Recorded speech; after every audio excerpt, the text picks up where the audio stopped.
My husband Jim first met Terry probably over 40 years ago with the Leukemia Society, where she was a staff member.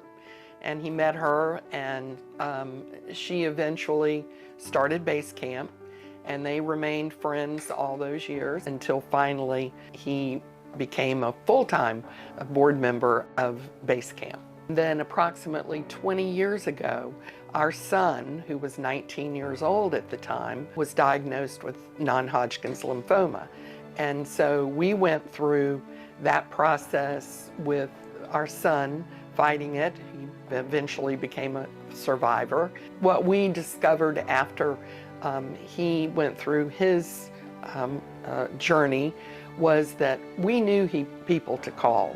Because of our affiliation with Leukemia Society, we knew doctors, we knew staff members, we knew other people who had faced it. And so we realized other families didn't have that resource.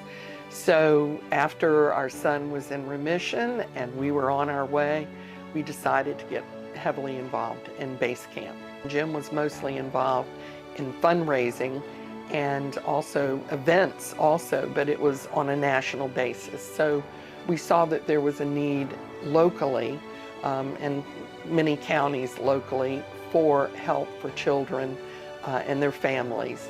And of course, that was what was being facilitated with base camp's mission. He was kind of unique because he used a lot of his affiliation with other groups to pull those groups together for base camp. We had a number of events that pulled together political liaisons, his community work, the part he played as a Marine. He joined because someone asked him to join. Art Grendel, and then he realized the need. The day-to-day things that base camp does for our patients and their families is very impressive. I mean, just to know that you can help somebody, bring a smile to someone, that you can acknowledge their families, their siblings, that's very important to us. But these kids and their families need help daily. He was delighted many times to see just the happiness it would bring, and to know that someone had supported this organization and that you could see the results. He just wished that more people could actually be there with the day-to-day smiles that their help provided.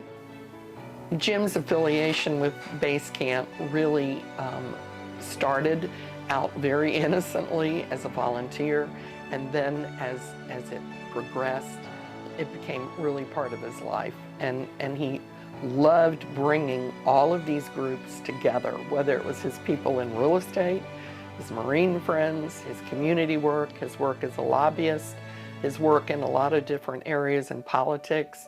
To see all of those different groups come together to support this cause really meant a lot to him. It's very important to make every day special, and I think base camp does that.